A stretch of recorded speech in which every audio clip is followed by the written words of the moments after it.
সুপ্রিয় দর্শক, আপনাদের সবাইকে স্বাগত জানাচ্ছি এনটিভির প্রতিদিনের আয়োজন স্বাস্থ্য প্রতিদিন অনুষ্ঠানে। আপনাদের সঙ্গে আছি আমি ডাক্তার সানজিদা হোসেন। দর্শক, যে বিষয়টি নিয়ে আজ আমরা আলোচনা করব সেটি হচ্ছে হাইপারটেনশন বা উচ্চ রক্তচাপ। এই বিষয়টি নিয়ে আলোচনার জন্য আমাদের মাঝে উপস্থিত আছেন যে বিশেষজ্ঞ চিকিৎসক। চলুন পরিচিত হই তার সাথে। ডাক্তার মোহাম্মদ তৌফিকুর রহমান 1971 সালের অক্টোবর মাসে চুয়াডাঙ্গাই জেলায় জন্মগ্রহণ করেন তিনি। 1997 সালে ঢাকা মেডিকেল কলেজ থেকে এমবিবিএস ডিগ্রি অর্জন করেন তৌফিকুর রহমান। এরপর তিনি চিকিৎসা বিজ্ঞানে এমডি ও এফসিপিএস ডিগ্রি লাভ করেন। বর্তমানে তিনি মানিকগঞ্জের কর্নেল মালেক মেডিকেল কলেজ ও হাসপাতালের কার্ডিওলজি বিভাগের বিভাগীয় প্রধান হিসেবে কর্মরত। স্বাগত জানাচ্ছি আমাদের অনুষ্ঠানে। আপনাকেও স্বাগতম এবং এনটিভির দর্শকদেরকে অভিনন্দন। উচ্চ রক্তচাপ বা হাইপারটেনশন এমন একটি সমস্যা যেটি আসলে দেখা যায় যে জীবাণুর কারণে হয়ে থাকে এমন সমস্যাগুলোর মধ্যে নেই, কিন্তু তারপরও এই সমস্যাগুলো হাইপারটেনশন বা ডায়াবেটিস এই টাইপের সমস্যাগুলো মহামারী আকারে পুরো বিশ্বে ছড়িয়ে গেছে, সাথে তার প্রভাব বাংলাদেশেও পড়েছে। পুরো বাংলাদেশে প্রতিটি পরিবারে অন্তত একজন বা একাধিক মানুষ কিন্তু দেখা যায় যারা উচ্চ রক্তচাপ বা হাইপারটেনশনে সমস্যায় থাকেন। তো আপনার কাছ থেকে একটু জানতে চাইব উচ্চ রক্তচাপ যাবার আগে যে আসলে মানুষের রক্তচাপ বিষয়টি আসলে কি এবং স্বাভাবিক যে রক্তচাপ মাত্রা সেটি কত? আচ্ছা, এখন রক্তচাপ যেটা আছে আমরা বলি রক্তনালীর ভিতর দিয়ে প্রবাহিত হয়। এখানে রক্তনালী প্রবাহিত হওয়ার সময় সেই রক্তনালীর উপর একটা চাপ প্রয়োগ করে, এটাই আসলে রক্তের চাপ। এখন কখনো যে আছে, যেমন আমরা হার্ট যখন পাম্পিং করে, যখন কন্ট্রাকশন হয়, সংকুচিত হয়, তখন রক্তটা হৃৎপিণ্ড থেকে বের হয়ে রক্তনালীতে যায়, আর রক্তনালীর মধ্যে তো রক্ত থাকেই। এই সময়টাকে রক্তনালীর দেওয়ালে যে চাপটা তৈরি করে তাকে বলি আমরা সিস্টোলিক রক্তচাপ। এই যে হার্টের যে কন্ট্রাকশনটা আছে, এই কন্ট্রাকশনটা এইটাকে আমরা বলি আসলে সিস্টোল। আবার হার্ট যখন প্রসারিত হয়, এই প্রসারণকে আমরা বলি ডায়াস্টোল। তো এই যখন প্রসারণ করা হয় তখন কিছু রক্ত আবার রক্তনালী থেকে হার্টের মধ্যে আসে, শরীর রক্তনালী থেকে। ওই সময় রক্তনালীর উপরে একটা চাপ হয় এবং এই চাপটা সাধারণত কম হয়, এটাকে আমরা বলি ডায়াস্টোলিক রক্তচাপ। তাহলে একটা হলো সিস্টোলিক রক্তচাপ, একটা ডায়াস্টোলিক রক্তচাপ। এই রক্তচাপ হলো একটা স্বাভাবিক মান আছে। সাধারণত আমরা সবাই এটা জানি যে 120 বা 80 এরকম বলা হয়। তো 120-এর কাছে কখনো 140, 130, এক একটা গাইডলাইনে আসলে এক এক ধরনের বলে। কখনো বলে স্বাভাবিক 130, 140, সেখান থেকে হলো 80 বা 90 বা 140 এইভাবে বলা হয় আর কি। আর নিচেরটা বলা হয় যে 60 থেকে 90 এরকম বলা হয়। কখনো বলা হয় না 80 নিচে রাখলে ভালো, রেঞ্জ বলা হয়।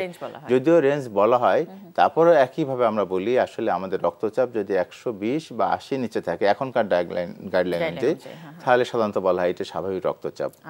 এখন এর মধ্যে যদি আবার 100 নিচে রক্তচাপ কমে যায়, তখন আমরা ওটাকে আবার বলি যে রক্তচাপ কমে যায়, হাইপোটেনশন বলে বা নিম্ন রক্তচাপ বলি, আবার লো ব্লাড প্রেশার অনেক সময় বলা হয় আর কি।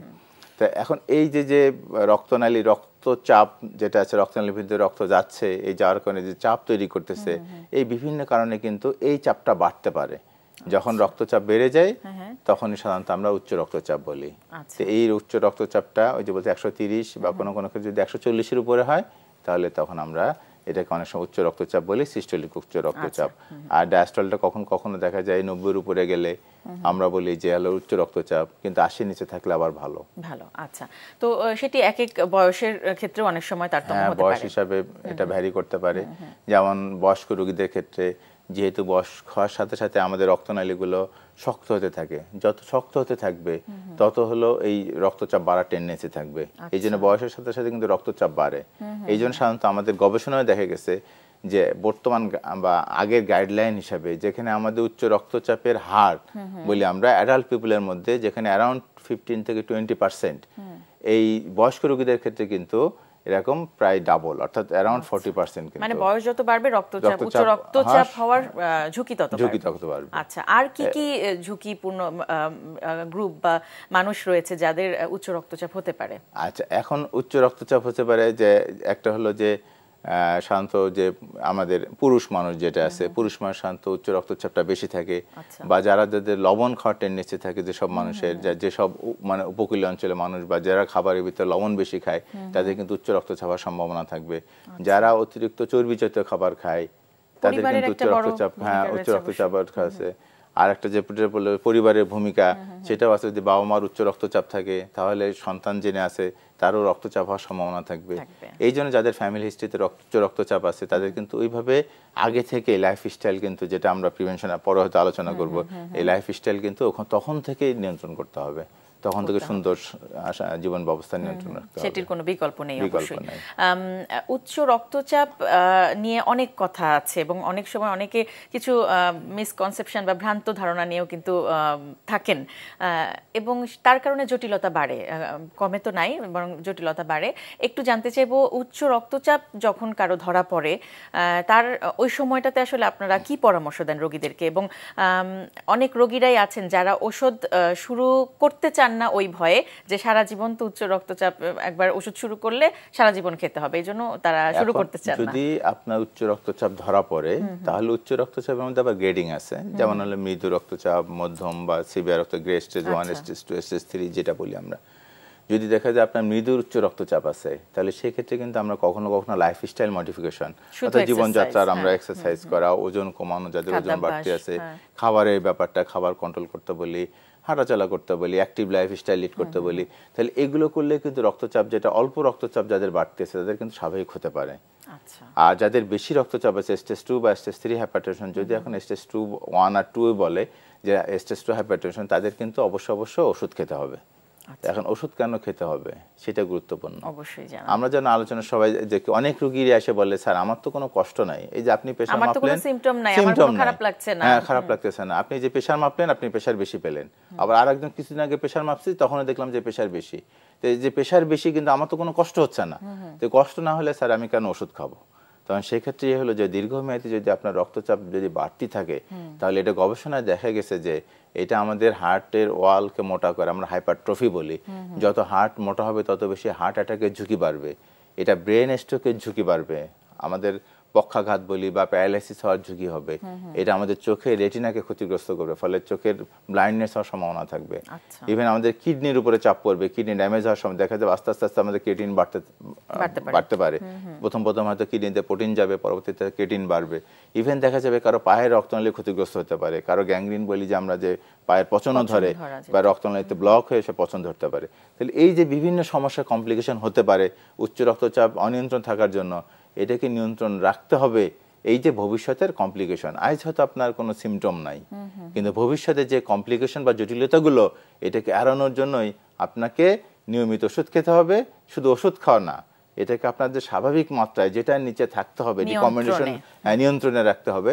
সেক্ষেত্রে আপনার রক্তচাপ ওই লেভেল পর্যন্ত নিয়ন্ত্রণে রাখতে হবে। যে আমি ওষুধ দরকার আমার 2টা, আমি ওষুধ খেলাম 1টা, আমি ভাবতেছি আমার তো খাওয়া হচ্ছে, আমার তো কোনো কষ্ট নাই। আরেকটা বিষয় হয় যে আমি ওষুধ খেলাম, খাওয়ার পরে দেখলাম যে রক্তচাপটা একটু নিয়ন্ত্রণে আছে বা অনেকটাই স্বাভাবিক হয়ে গেছে, তারপর আবার বন্ধ করে দিলাম। হ্যাঁ, এই যে বন্ধ করে দিলাম, অনেক সময় দেখা যায় যে অনেক রোগী আসে বলে যেমন আমরা উচ্চ রক্তচাপ নিয়ে আসছে, হয়তো সিমটম ছিল বা সিমটম ছিল না, আমরা ওষুধ দিলাম, ওষুধ দেওয়ার পরে সে 5 দিন 7 দিন 10 দিন 15 বা 1 মাস ওষুধ খেলে, ওষুধ খাওয়ার কোনো কারণে হয়তো ফলো আপের জন্য কোনো ওষুধের দোকানে বা ফার্মেসিতে বা নন একদম প্যারামেডিক্যাল কাউকে অথবা ডাক্তার ছাড়া কাউকে হয়তো প্রেশার মাপতে গেছে, প্রেশার মাপতে যাওয়ার পরে ওরা প্রেশার, আপনার তো স্যার প্রেশার, আপনার তো প্রেশার স্বাভাবিক, আপনার ওষুধ খাবেন কেন? এই একটা ভ্রান্ত ধারণা, সে এসে হয়তো ওষুধ বন্ধ করে দিল।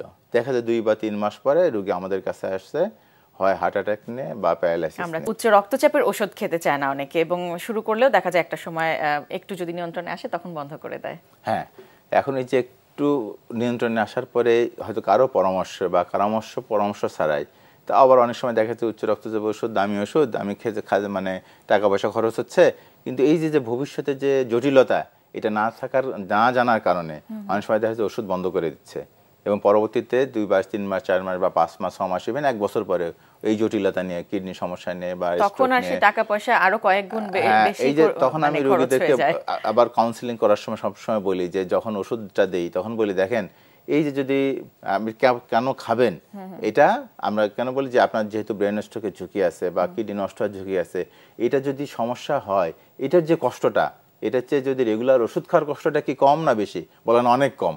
বলে তাহলে এই জন্য রেগুলার ওষুধ খেতে হবে, নিয়মিত ওষুধ খাওয়ার কোনো বিকল্প নাই। আর সাথে যে লাইফস্টাইল মডিফিকেশন যেগুলো আছে সেগুলো অবশ্যই নিতে হবে, চলতে হবে। শুধু ওষুধে আবার কাজ হবে না, শুধু ওষুধেও কাজ হবে না, কিন্তু না, ওষুধে কাজ হবে না, সেক্ষেত্রে ওষুধের ডোজ হয়তো বেশি লাগবে। আমি যদি লাইফস্টাইল মডিফাই করি তাহলে তো আমাকে 4 থেকে 5 বা 10 মিলিমিটার মার্কেটে কিন্তু আমার প্রেশার নিয়ন্ত্রণে আসবে শুধু লাইফস্টাইল মডিফিকেশন করে। তো সেক্ষেত্রে যদি এটা আমি লাইফস্টাইল মডিফিকেশন করে নিয়ন্ত্রণ করতে পারি তাহলে আমি ওষুধ, হ্যাঁ ওষুধে আমি হয়তো আমার ওষুধের ডোজ কম লাগবে, তো এমন হতে পারে আমার ওষুধ হয়তো লাগবেও না, আমি হয়তো লাইফস্টাইল মডিফিকেশন করে আমার উচ্চ রক্তচাপ নিয়ন্ত্রণে রাখতে পারি। যেটি জানতে চাইবো, আমরা কিন্তু একটা সময় জানতাম যে একটা বিশেষ বয়সে বা বয়স যখন বেড়ে যায় তখনই উচ্চ রক্তচাপ বা হাইপারটেনশন হয়, কিন্তু এখন দেখছি যে মানে অনেকেই আছে যারা খুব অল্প বয়সে, যারা যুবক আছেন বা তরুণ আছে, তাদের কিন্তু উচ্চ রক্তচাপ জনিত সমস্যা হয়। সেটির কারণ কি? এবং সেক্ষেত্রে ভালো প্রশ্ন। এখন এটা বর্তমান সময়ের জন্য খুবই বার্নিং ইস্যু। সেটা দেখা যাচ্ছে যে আমরা আগে বলতাম যে 40-এর পরে রক্তচাপ পরীক্ষা করেন, মাঝে মাঝে চেক করেন, আমরা চিন্তাই করতাম না। কিন্তু এখন দেখা যাচ্ছে যে 20, 22, 23, 25 বছর বয়সে শুধু উচ্চ রক্তচাপই না, দেখা যাচ্ছে সাডেন কার্ডিয়াক ডেথ, হয়তো রক্তচাপের জন্য ব্রেন স্ট্রোকে মারা যাচ্ছে বা উচ্চ রক্তচাপের জন্য হার্টের আছে, সেটাই জানতাম না, কিন্তু দেখা গেল যে সে হঠাৎ করে কার্ডিয়াক অ্যারেস্ট হয়েছে বা দেখা যাচ্ছে তার হার্ট অ্যাটাক হয়েছে, ব্রেন স্ট্রোক হয়েছে, আমরা এসে দেখলাম যে তার আসলে রক্তচাপ হয়। তাহলে এই যে অল্প বয়সে রক্তচাপ হচ্ছে, এই রক্তচাপের অন্যতম প্রধান কারণ কিন্তু আমরা যারা দেখি সেটা হলো ওজন বেশি হওয়া। একটা তো যা ফ্যামিলি হিস্ট্রি যেটা আছে সেটা তো আছেই, আর একটা হলো ওজন বেশি। অতিরিক্ত ওজন কিন্তু উচ্চ রক্তচাপের অন্যতম প্রধান কারণ। এবং অনেক সময় আমরা দেখি ওজন কমালে আবার স্বাভাবিক যে তার যে টার্গেট ওজন সেটাকে যদি ফিরে আসে আদর্শ ওজনে, তাহলে কিন্তু ইভেন 5, 6 বা 8 মিলিমিটার মার্কের পর্যন্ত প্রেশার কিন্তু তার কমে আসে। তাহলে এই যে ওজন নিয়ন্ত্রণ করতে হবে, এটা গুরুত্বপূর্ণ জিনিস। আর একটা হলো যে স্ট্রেস, যেটা আমরা খুব কমনলি বলি যে স্ট্রেস, যে আমাদের নর্মালি যে লাইফস্টাইল বা যেভাবে জীবনযাপন করা দরকার, এখান থেকে যদি আমার মেন্টাল লোড বেশি নেই বা আমার চাকরিজনিত কারণে বা সাংসারিক কারণে যদি আমার অতিরিক্ত স্ট্রেস হয়, স্ট্রেসের কারণে কিন্তু এক ধরনের হরমোন বের হয়, আমরা অ্যাড্রিনালিন, নরঅ্যাড্রিনালিন, এগুলোকে স্ট্রেস হরমোন বলে। এই স্ট্রেস হরমোনগুলোর কাজ কিন্তু রক্তনালী যায় রক্তনালীকে সংকুচিত করা। যদি রক্তনালী সংকুচিত করে তাহলে কিন্তু উচ্চ রক্তচাপ বাড়ে। অথবা আমাদের এই স্ট্রেস হরমোনের কারণে কিন্তু হার্টের ফাংশনও বাড়ে, আমাদের হার্ট রেট বাড়ে। হার্ট রেট বাড়লে আমাদের যে রক্তচাপের যে ফর্মুলা বলি যে cardiac output, total peripheral resistance, যে কার্ডিয়াক আউটপুট বাড়ে, পেরিফেরাল রেজিস্ট্যান্স বা রক্তনালীর যে দৃঢ়তা বাড়ে বা সংকোচন ক্ষমতা বাড়ে, ফলে রক্তচাপ বাড়ে। ফ্রি লাইফ যতটা সম্ভব লিড করতে হবে।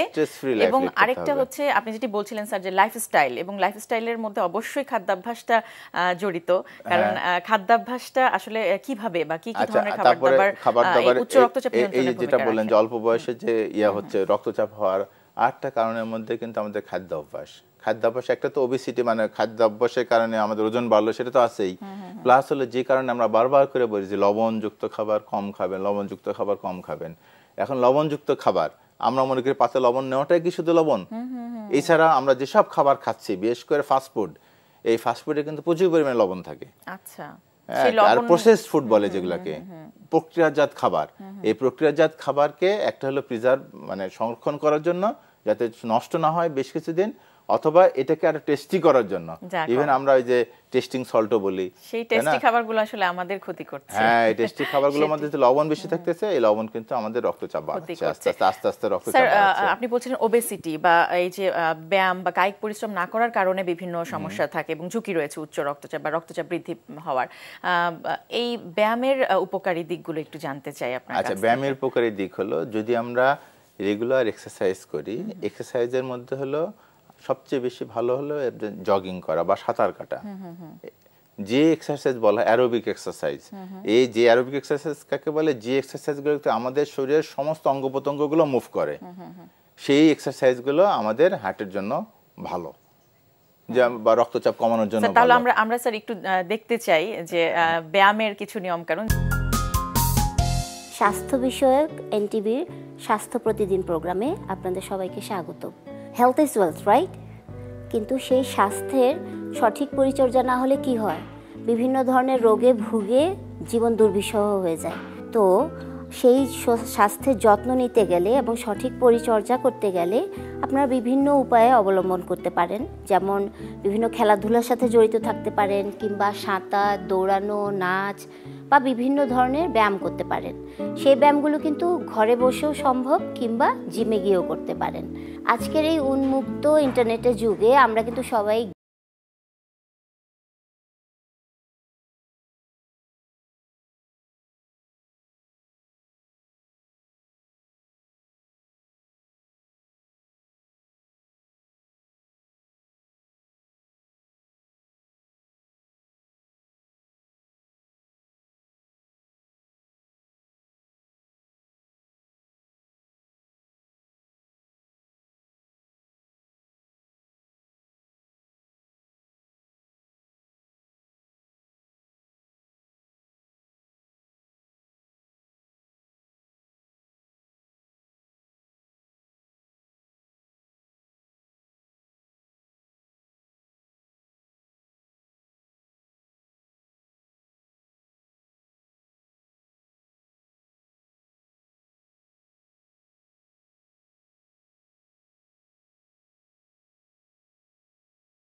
খেয়াল করতে হবে যখন স্টেপটা যাচ্ছে, যাও ডান পায়ে যাও, অ্যান্ড আপ স্ট্যান্ড।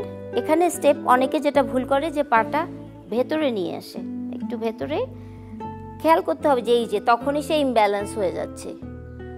আর যখন একটু পাশে থাকছে তখন কিন্তু ব্যালেন্সড পজিশন, অ্যান্ড ব্যাক। তাহলে করার সময় খেয়াল করতে হবে যে আমার শোল্ডার যতটুকু সেই অনুযায়ী দাঁড়াবো, এবং সামনে যখন যাব ওয়াইড রেঞ্জে যাব এবং সেই বরাবর আবার ব্যালেন্সটা নিয়ে ব্যাক করব। খুব তাড়াহুড়োর ব্যাপার নেই, তাড়াহুড়োটা আমরা পরে করব যখন আমরা একটু ব্যালেন্সটা চলে আসবে। এবং মেরুদণ্ড অবশ্যই সোজা থাকতে হবে, সামনে ঝুঁকে গেলে হবে না। এবার আমরা একটু ফাস্ট 4 বার করে, তাহলে আপনারা বুঝতে পারবেন। ওকে, অ্যান্ড 1 2 কুইক,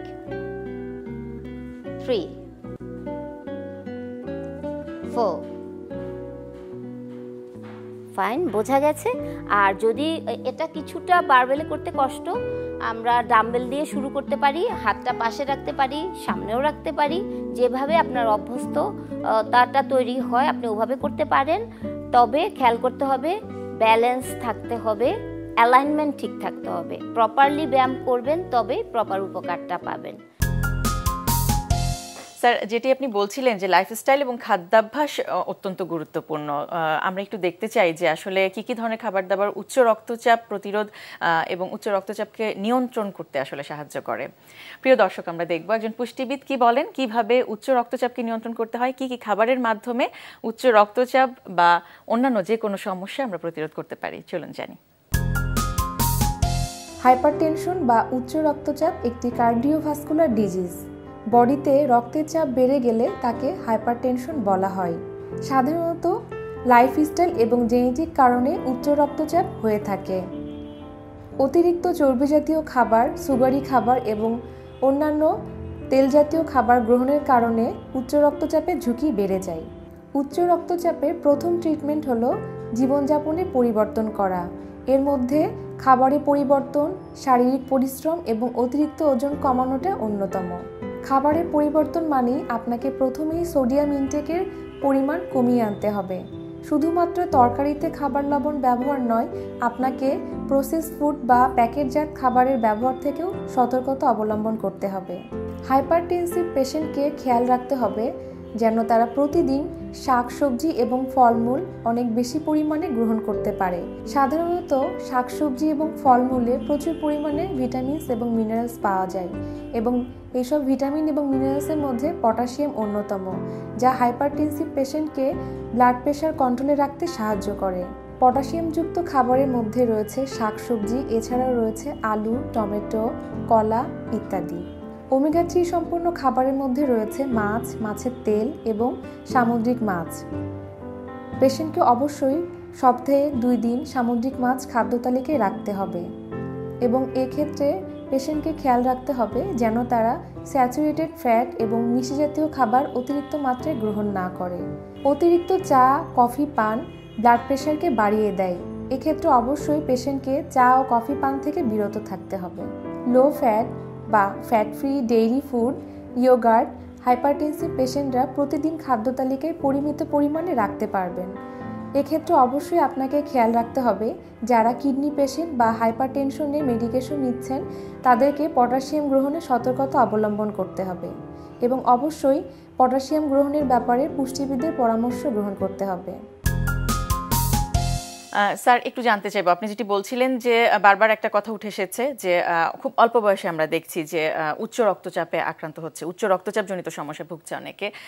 এই সমস্যাটা যাতে না হয় প্রতিরোধের বিষয়গুলো একটু জানতে চাই আপনার কাছ থেকে, এবং এত আগে থেকেই কেন আমাদের যুব সমাজ এই সমস্যাটিতে ভুগবে, আমরা নিশ্চয়ই প্রতিরোধের বিষয়গুলো একটু জানবো, সেটি স্যার কি হতে পারে? এখন যেহেতু উচ্চ রক্তচাপ একটা সাইলেন্ট কিলার, নীরব ঘাতক, যে উচ্চ রক্তচাপের কারণে ওই যে ব্রেন স্ট্রোক, কিডনি সমস্যা, হার্টের সমস্যা হচ্ছে, তা এই যে অল্প বয়সে হচ্ছে, সুতরাং এটাকে প্রতিরোধ করতে হবে আগে থেকেই। তো প্রতিরোধ করার জন্য সবচেয়ে ইয়ে হলো যে আমরা যারা সেডেন্টারি লাইফস্টাইল, বসে বসে, যেমন আমরা টিভি দেখতেছি অনেকক্ষণ বসে বসে, বা আমরা কম্পিউটার গেমস খেলতেছি অনেকক্ষণ বসে বসে, এই যে অনেকক্ষণ বসে টিভি দেখা, গেমস খেলা, এগুলো করা যাবে না। অবশ্যই মুভ করতে হবে, মুভমেন্টে থাকতে হবে, অ্যাক্টিভ লাইফস্টাইল, তার কোনো বিকল্প নেই স্যার। অনেক প্রয়োজনীয় তথ্য এবং পরামর্শ আপনার কাছ থেকে শুনলাম, নিশ্চয়ই উপকার আসবে আমাদের দর্শকদের। অনেক ধন্যবাদ স্যার আপনাকে। আপনাকে ধন্যবাদ। প্রিয় দর্শক, স্বাস্থ্য প্রতিদিনের আগামী পর্বে যা থাকছে চলুন দেখে আসি।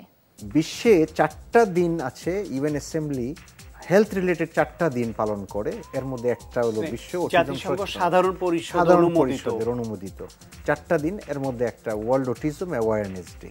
প্রিয় দর্শক, আপনার প্রিয় অনুষ্ঠান স্বাস্থ্য প্রতিদিন দেখতে ভিজিট করুন www.ntvbd.com এ। এছাড়াও এনটিভির জনপ্রিয় সব অনুষ্ঠান ও খবরের আপডেট জানতে ভিজিট করুন আমাদের ইউটিউব ও ভেরিফাইড ফেসবুক পেজ। আজ এ পর্যন্তই। সবাই ভালো থাকুন, সুস্থ থাকুন। আগামীকাল আবারও দেখা হবে ঠিক একই সময় এনটিভির পর্দায়।